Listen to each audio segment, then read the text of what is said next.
Hello everyone, आज हम देखते हैं लिमिटेशन एक्ट, दी लिमिटेशन एक्ट 1963। तो परिसीमा अधिनियम 1963 के बारे में जानते हैं। तो ये जब 1963 में ये एक्ट बना था, तब ये 36 नंबर का एक्ट था। तो ये बताता है कि जो 1963 में एक्ट बने थे उसमें 35 एक्ट पहले ही बन चुके थे। 36 नंबर का ये लिमिटेशन एक्ट था और ये बन के तैयार हुआ था हमारा 5 अक्टूबर 1963 को ये बन के तैयार हो गया था। और 1 जनवरी 1964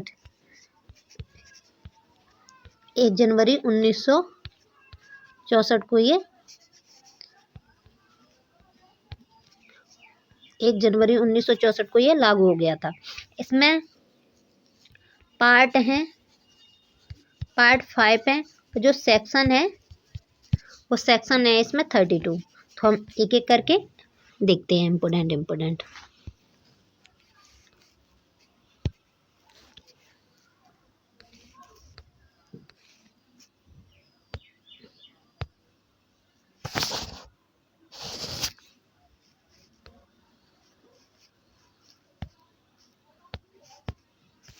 हाँ, तो हम देखते हैं परिसीमा अधिनियम 1963। और ये एक्ट था 1963 में, ये 36 नंबर का एक्ट था और ये 5 अक्टूबर 1963 को ये बन के तैयार हुआ था। और 1 जनवरी 1964 को ये लागू हो गया था। इसमें पार्ट है 5।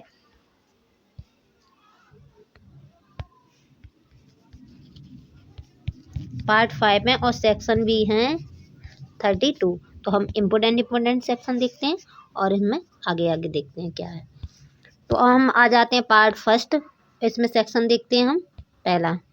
तो पहला सेक्शन कहता है संक्षिप्त नाम, विस्तार और प्रारंभ। तो ये कहता है संक्षिप्त नाम क्या है इस एक्ट का, विस्तार कहाँ तक है और प्रारंभ क्या हुआ था। तब ये पहला क्लॉज कहता है कि इस अधिनियम का नाम है परिसीमा अधिनियम 1963, मतलब लिमिटेशन एक्ट 1963 इसका नाम है। और इसका विस्तार कहाँ है, संपूर्ण भारत पर है। और ये थर्ड कहता है कि ये प्रारंभ कब से, तो ये कह रहा है यह उस तारीख को प्रबत होगा जिससे केंद्र सरकार शासकीय राजपत्र में अधिसूचना द्वारा नियत कर दे, उसी दिन से क्या है ये लागू हो जाएगा। अब आ जाते हैं हम सेक्शन 2 बताता है डेफिनेशन के बारे में। तो काफी इम्पोर्टेंट डेफिनेशन है। तो पहला देखते हैं हम आवेदक, मतलब जो आवेदन करता वो आवेदक। तो आवेदक के अंतर्गत कौन कौन रखा गया है, तो ये बता रहा है कि अर्जीदार को भी रखा है, जो अर्जी लगाता है वो भी आवेदक है। सेकंड कहता है वह व्यक्ति जिसने या जिसके माध्यम से आवेदक करने का अपना अधिकार व्युत्पन्न करता है, मतलब उस व्यक्ति को भी रखा गया है जिसका आवेदन करने का अधिकार उत्पन्न होता है, उसको भी आवेदक में रखा है।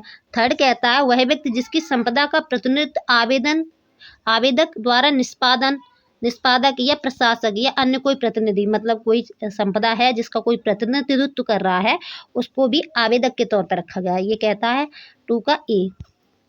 अब बी में देखते हैं। बी बताता है आवेदन, मतलब आवेदन पहले बता दिया आवेदक, बी बता रहा आवेदन। तो आवेदन के अंतर्गत अर्जियां आती हैं, मतलब जो भी अर्जी की जाएगी वो आवेदन के अंतर्गत आएगी। सी बताता है विनिमय पत्र। तो विनिमय पत्र को जो बिल ऑफ एक्सचेंज है उसके अंतर्गत हुंडी और चेक भी रखे गए हैं। तो ये बता दी कि जो विनिमय पत्र तो रखा ही गया है पर उसके अंतर्गत हुंडी और चेक भी रखे गए हैं। फिर आता है डी बताता है बंद पत्र के बारे में, मतलब बॉन्ड के बारे में। तो बॉन्ड के अंतर्गत कौन आता है, तो ये कह रहा है कि एक ऐसी लिखित है जिससे एक व्यक्ति अपने आप को बाध्य करता है धन देने के लिए, तो वो क्या है, बंद पत्र है। तो ये बताता है बंद पत्र के अंतर्गत ऐसी कोई लिखित है जिसके द्वारा कोई व्यक्ति किसी अन्य को धन देने के लिए अपने को इस शर्त से बाध्यता के अधीन लेता है कि यदि वह विनिष्कार किया या न किया जाए, जैसी भी स्थिति हो, वो बाध्यता के शून्य हो जाएगी। तो ये क्या कह रहा है कि वो पत्र है जिसमें एक व्यक्ति, वो पत्र लिखित पत्र है जिसमें एक व्यक्ति अपने आप को बाध्य कर रहा है किसी दूसरे को धन देने के लिए। तो ये बंद पत्र के बारे में बताया गया है। अब बताता है प्रतिवादी के बारे में।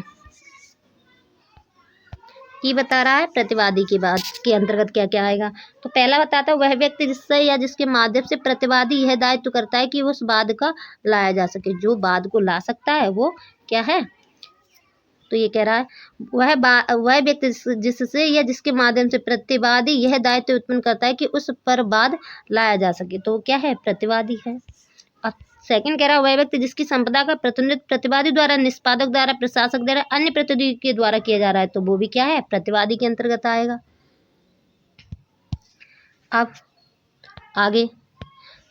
आगे कहता है सुखाचार के बारे में। तो ये कह रहा है सुखाचार के अंतर्गत क्या आएगा? तो ये कह रहा है सुखाचार के अंतर्गत आता है संविदा से उद्भूत न होने वाले, मतलब कोई संविदा नहीं है, नहीं है होने वाला ऐसा अधिकार, मतलब बिना संविदा के कोई ऐसा अधिकार है, कोई व्यक्ति किसी अन्य की संविदा के किसी भाग को, मतलब कोई अन्य की चीज है उससे कोई लाभ भोग रहा है, तो उसे क्या कहेंगे? उसे सुखाचार कहेंगे। तो कह रहा मृदा के किसी भाग को या किसी अन्य की भूमि की उगी हुई या उसके संलयन या उस पर अतिरिक्त किसी चीज को हटाने और अपने लाभ के लिए विनियोजित करने का हकदार व्यक्ति, उसे क्या कहते हैं? सुखाचार। मतलब किसी की दूसरे की चीज का हम सुख भोग रहे हैं, उसे क्या है? सुखाचार। और वो हमारा अधिकार बन जाता है, तो उसे कहते हैं सुखाचार। अब कहते हैं विदेश। विदेश क्या है? जो भारत से भिन्न जगह है वो क्या आ जाएंगी? फॉरेन कंट्री में आ जाएंगी। सद्भाव के अंतर्गत क्या आएगा? तो ये कह रहा है जो इसमें नेगेटिव डेफिनेशन दे रखी है, तो सद्भाव के अंतर्गत आता है सतर्कता से, ध्यान से और सद्भावना पूर्वक किया गया कार्य क्या कहलाएगा? सद्भाव। अब आता है झ बता रहा है वादी के बारे में। वादी के अंतर्गत कौन आएगा? तो जो वाद ला सकता है वो क्या है? वादी। तो वो कह रहा है वह व्यक्ति जिससे या जिसके माध्यम से वाद लाने के अपने अधिकार का व्युत्पन्न करता है, वो क्या है? वादी है। वह व्यक्ति जिसकी संपदा का प्रतिनिधित्व वादी, निष्पादक या प्रशासक या अन्य प्रतिनिधि के रूप में किया जाता है, वो भी क्या आएगा? वादी के अंतर्गत आएगा। तो ये कह रहा है जिसका वाद लाने का अधिकार व्युत्पन्न हो रहा है वो भी वादी के अंतर्गत आएगा। और वादी की जगह कोई प्रतिनिधित्व कर रहा है, चाहे वो निष्पादक हो, प्रशासक हो या अन्य कोई प्रतिनिधि हो, तो उसे भी वादी के अंतर्गत रखा जाएगा। आगे बताता है परिसीमा काल। तो परिसीमा काल के अंतर्गत क्या आएगा? तो कह रहा है परिसीमा काल से वह परिसीमा काल अभिप्रेत है जो किसी वाद के लिए अपील या आवेदन के लिए अनुसूची द्वारा विहित किया गया एक टाइम पीरियड है कि इस टाइम पीरियड के अंतर्गत आप वाद कर सकते हैं, आप अपील कर सकते हैं, आवेदन कर सकते हैं, तो वो क्या आएगा? परिसीमा काल कहलाएगा। तो ये कह रहा है और विहित काल से परिसीमा काल अभिप्रेत है जो उस अधिनियम के उपबंधों के अनुसार संगठित परिसीमा काल हो, तो उसे क्या माना जाएगा? परिसीमा काल माना जाएगा। अब आ जाते हैं वचन पत्र, प्रोमिसरी नोट। तो ये कह रहा है ऐसी लिखित जिसके द्वारा उसका रचयिता किसी अन्य को धन देने के लिए विनिर्दिष्ट राशि जिसमें परिसीमित समय या मांग की जाने पर या दर्शन में देने की अत्यधिक वचनबद्ध हो। तो ये कह रहा है ऐसी लिखित है जिसमें जो व्यक्ति ने रचा है वो किसी दूसरे व्यक्ति को धन देने के लिए राशि जिसमें परिसीमित समय पर या मांग की जाने पर या दर्शन पर देने के लिए अपने आप को वचनबद्ध करता है, उसे क्या कहते हैं? वचन पत्र। अब है बाद। अब कह रहा बाद, तो बाद के अंतर्गत क्या आएगा? अपील भी आएगी। तो ये कह रहा बाद के अंतर्गत अपील और आवेदन नहीं आएगा। तो ये क्या कह रहा है? जो बाद है उसके अंतर्गत अपील नहीं आएगी और आवेदन भी नहीं आएगा। अपकृत्य के अंतर्गत क्या कह रहा है? तो ये कह रहा है ये एक सिविल दोष अभिप्रेत है जो केवल संविदा भंग या न्यास भंग नहीं है, मतलब वो सिविल दोष है। तो अपकृत्य क्या एक वो है सिविल दोष है, ना तो वो संविदा भंग है ना ही वो न्यास भंग है। अब न्यासी के अंतर्गत कौन माना जाएगा? तो ये कह रहा है न्यासी के अंतर्गत बेईमानी बंधक की तुष्ट हो जाने के पश्चात कब्जे में बना रहने वाला बंधकदार या हक के बिना सदोष कब्जा रखने वाले व्यक्ति नहीं आते हैं। तो ये न्यासी के अंतर्गत बता रहा है। जैसे ट्रस्ट वगैरह बनाए जाते हैं उसमें जो मुख्य व्यक्ति होता है जो देख रेख करता है वो न्यासी होता है, तो उसे ही न्यासी बोलते हैं हम। अब आ जाता है पार्ट 2। तो पार्ट 2 के अंतर्गत बताता है वादों, अपीलों और आवेदनों की परिसीमा, मतलब जो वाद है, अपील है और जो एप्लीकेशन है वो किस टाइम पीरियड में लगेंगे, तो उनकी लिमिट बता रहा है। तो परिसीमा का द्वारा वर्जन, तो ये बता रहा है सीमा का वर्जन कब कर दिया जाएगा। तो ये कह रहा है कब रोक दिया जाएगा। तो ये कह रहा है धारा 4 से 24 तक अंतर्विष्ट उपबंधों के अधीन यह है कि विहित काल के पश्चात हर संचित वाद की गई अपील और किया गया आवेदन खारिज कर दिया जाएगा यद्यप प्रतिरक्षा के तौर पर परिसीमा की बात उठाई न गई हो। तो ये कह रहा है कि एक टाइम है, उस टाइम के बाद चाहे वाद हो, चाहे अपील हो, चाहे आवेदन हो, उसे क्या कर दिया जाए? खारिज कर दिया जाएगा। ठीक है, ऊपर ये बता दिया। अब कब खारिज नहीं करा जाएगा ये आगे बता रहा है। तो सेकंड कह रहा है सेकंड क्लॉज कह रहा है इस अधिनियम के प्रयोजन के लिए यह है कि बाद की संस्थिति, बाद कब माना जाएगा कि संसित कर दिया गया है, तो कह रहा मामूली दशा में तब होती है जब बात पर उचित ऑफिसर के समक्ष उपस्थित किया जाता है। तो केस कब माना जाएगा फाइल हो गया है, तो कह रहा है जब सूट माना जाएगा फाइल हो गया है जब वो उचित ऑफिसर के पास लाया जाता है। आगे सेकंड कह रहा अंकिचन के तौर पर, तो अंकिचन की दशा में मतलब जो गरीब है उसकी दशा में कब माना जाएगा, तो कह रहा जब अंकिचन के तौर पर बाद लाने की इजाजत के लिए आवेदन द्वारा आवेदक कर दिया गया हो। तो जो अंकिचन व्यक्ति है वो बाद ला रहा है, बाद लाने के लिए जो गरीबी के तौर पर, पुअर के तौर पर केस लाने के लिए, अंकिचन के तौर पर केस लाने के लिए एक आवेदन करता है न्यायालय से कि मैं गरीब हूँ, आप मुझे सरकारी तरफ से हेल्प दी जाए। ठीक है, तो वो क्या है, वो आवेदन कर रहा है इजाजत के लिए, उसके द्वारा आवेदन किया जा रहा है कि उसे सरकारी तरफ से प्लीडर दिया जाए। ठीक है, तो वो उसने जब आवेदन लगा दिया उसी दिन से मान लेंगे कि सूट फाइल हो गया है। अब कह रहा कंपनी के तौर पर, कंपनी, तो ये कह रहा उस कंपनी के विरुद्ध दावे की दशा में जिसमें न्यायालय के परिसमापन किया जा रहा है, मतलब कोई कंपनी है जिसका परिसमापन किया जा रहा है, तब क्या माना जाएगा, तो कह रहा तब होता है जब दावेदार दावे के परिदान शासकीय समापक को पहली बार कर देता है। तो कब मान लिया जाएगा, जो समापक है उसको पहली बार कार्यभार दे दिया गया, प्रदान कर दिया है शासकीय समापक को, तब मान लिया जाएगा। अब कह रहा मुजरा या प्रतिदावे के तौर पर एक पृथक बाद माना जाएगा। जो मुजरा और प्रतिदावे हैं उनके तौर पर एक पृथक बाद होगा। यह समझा जाएगा कि ऐसा दावा मुजरे के लिए बता रहा है, मुजरे की दशा में उसी तारीख को जिसको वह बाद संसित किया गया था जिससे मुजरे का आयोजन किया गया हो। तो कब माना जाएगा, तो ये कह रहा है उस दिन माना जाएगा कि मुजरे का दावा कर दिया गया है जिस दिन वो दावा किया गया था और जो मुजरे की आयोजन किया गया था उस दिन मान लेंगे कि मुजरे के लिए भी दावा हो गया है।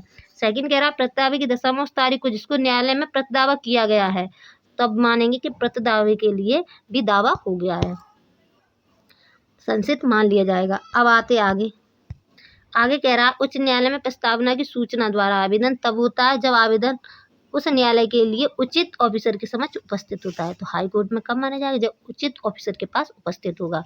अब 4 कह रहा है इसका विहित काल का अवसान जब न्यायालय बंद हो। अब ये कह रहा है कोई एक टाइम पीरियड है किसी केस को सूट फाइल करने के लिए, अपील करने के लिए, एप्लीकेशन के लिए एक टाइम दिया गया था।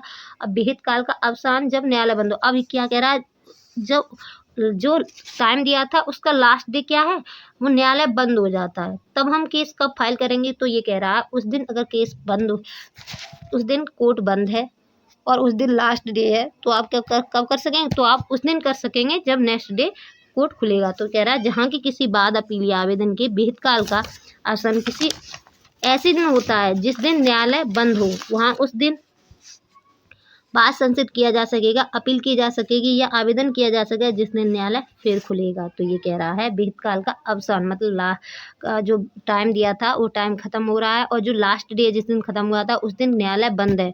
तो फिर क्या करेंगे, हम नेक्स्ट डे कर सकेंगे क्योंकि उस दिन न्यायालय बंद था, तो एक दिन उसे मिल जाएगा। तो जिस दिन कब कर सकेंगे, जिस दिन न्यायालय खुलेगा। ये कह रहा है हमारा सेक्शन 4। अब सेक्शन 5, सेक्शन 5 कहता है विहित काल का कतिपय दशा में विस्तारण। तो ये कह रहा है जो फॉर्म बता दिया कि जो टाइम है वो ख़त्म हो जाता है और लास्ट जब दिन टाइम दिया था उसका लास्ट डे भी न्यायालय बंद है, तो आप क्या कर सकते हैं, दूसरे दिन कर सकते हैं। अब ये कह रहा है 5 में विहित काल का कतिपय दशा में विस्तारण, मतलब टाइम दिया गया था वो टाइम खत्म हो गया है और उसे कब बढ़ाया जा सकता है। तो ये बताता है हमारा सेक्शन 5। सेक्शन 5 कह रहा है कोई भी अपील, कोई भी आवेदन जो सिविल प्रक्रिया संहिता 1908 के आदेश 21 के उपबंधों के अधीन आवेदन से भिन्न है। मतलब जो सिविल प्रक्रिया संहिता 1908 में जो ऑर्डर 21 है उसके उपबंधों से भिन्न होना चाहिए। तब क्या कह रहा है, विहित काल के पश्चात, मतलब जो टाइम है वो खत्म हो गया है केस करने का, आवेदन करने का, अपील करने का, अगर टाइम खत्म हो गया है तब भी क्या किया जा सकता है, यदि अपीलार्थी आवेदक न्यायालय में यह समाधान कर देता है, मतलब न्यायालय को ये बता देता है कि वो इस कारण से, कोई वैलिड रीजन बता देता है कि इस कारण से मैं केस फाइल नहीं कर पाया जो टाइम दिया था, तो उसमें क्या होगा, अगर न्यायालय को सेटिस्फाई कर देता है तो न्यायालय क्या करेगा, उसका टाइम बढ़ा देगा। ये कह रहा है सेक्शन 5।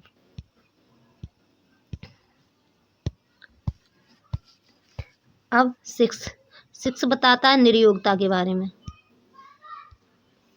विधिक निर्योग्यता, विधिक निर्योग्यताओं के बारे में बताता है। तो अब हम देखते हैं सेक्शन 6। सेक्शन 6 कहता है जहाँ के कोई ऐसा व्यक्ति जिसे बात संचित करने या डिग्री का निष्पादन के लिए आवेदन करने का हक हो। तो कह रहा है या तो केस फाइल करने का या डिग्री के निष्पादन के आवेदन करने का हक है। उस समय उस व्यक्ति के काल की गणना की जानी है। अप्राप्त व पागल, जड़ या निर्योग्यता के अंत होने के पश्चात वह उतने ही काल के भीतर वह बात संचित या आवेदन कर सकेगा जितना उसे अन्यथा अनुसूची के तीसरे स्तंभ में तदनुसार निर्दिष्ट समय में अनुज्ञात है। तो ये कह रहा है क्लॉज फर्स्ट कि जब जहाँ की कोई ऐसा व्यक्ति जिसे बात संचित करना है या डिग्री के निष्पादन के लिए आवेदन लगाना है, उस टाइम क्या है, वो व्यक्ति या तो अप्राप्त मतलब अवयस्क है, या पागल है, या जड़ है, या कोई और निर्योग्यता है जिससे वो क्या कर रहा है, वो केस फाइल नहीं कर सकता, सूट संचित नहीं कर सकता, या डिग्री का निष्पादन के लिए आवेदन नहीं कर सकता क्योंकि वो अवयस्क है, मतलब छोटा है, या पागल है, या जड़ है, या अन्य कोई निर्योग्यता के अंतर्गत है।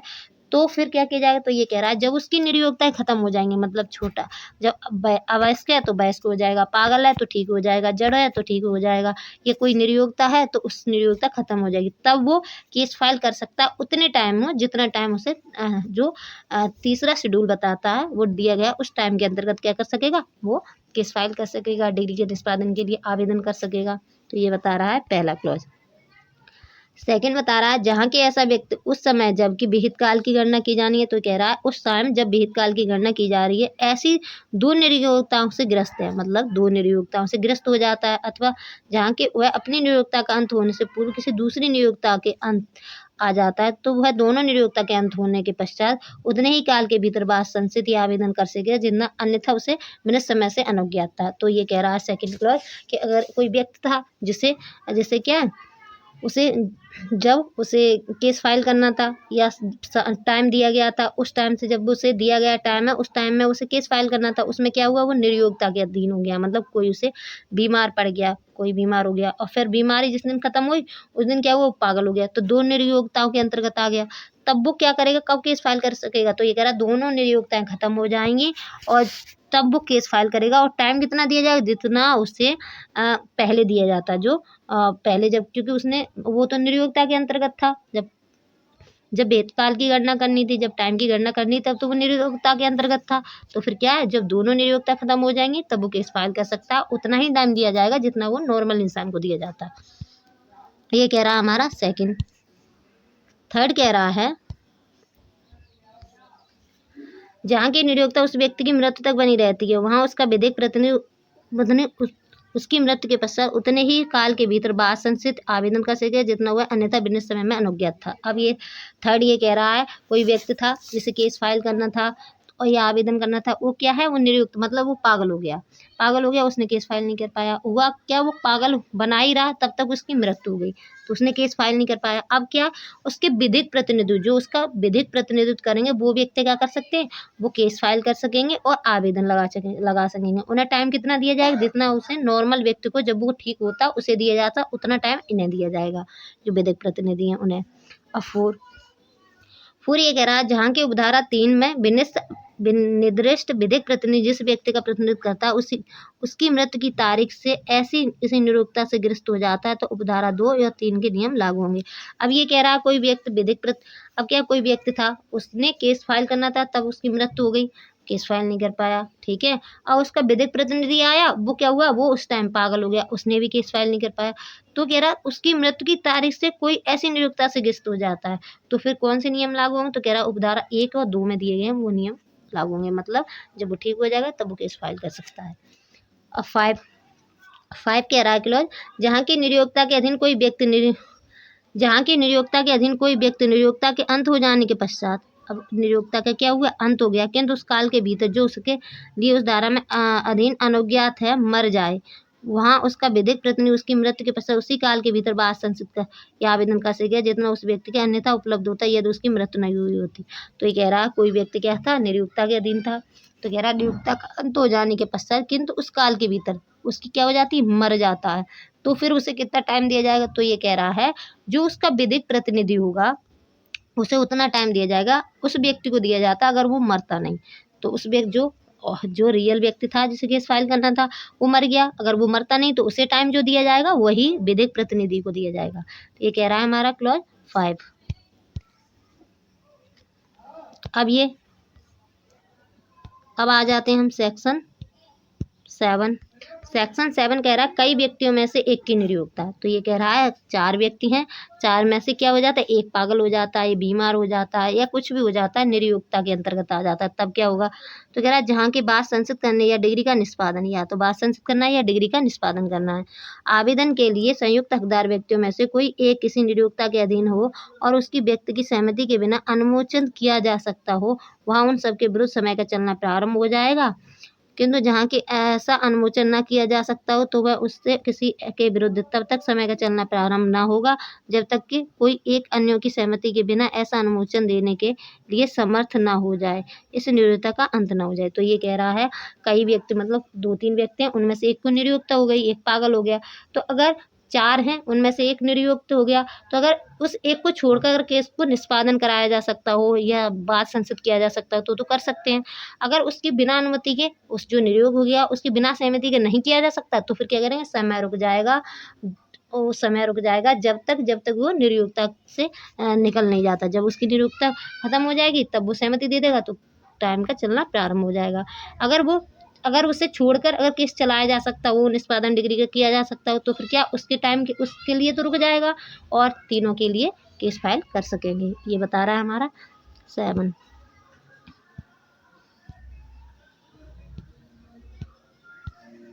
8 विशेष अपवाद के बारे में बता रहा है।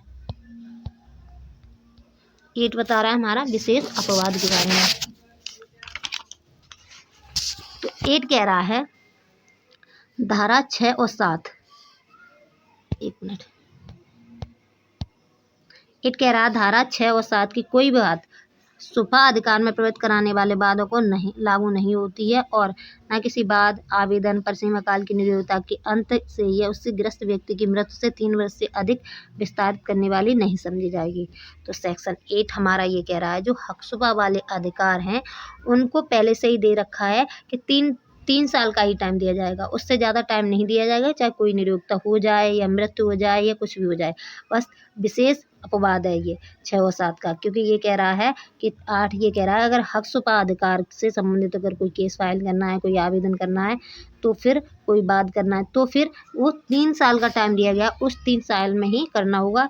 अगर उससे निरयोग्यता हो जाए, चाहे उससे उसकी मृत्यु हो जाए तो 3 साल से ज़्यादा बढ़ेगा नहीं। तो ये कह रहा है 4।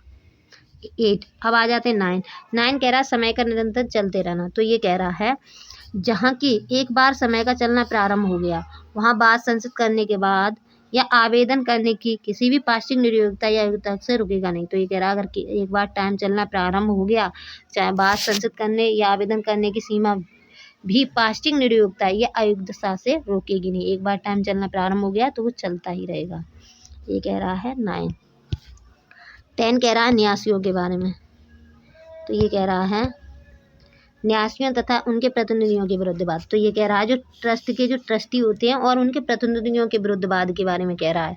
तो कह रहा है न्यासियों पर परिसीमा काल नहीं लगता, ये सेक्शन का ये मतलब है।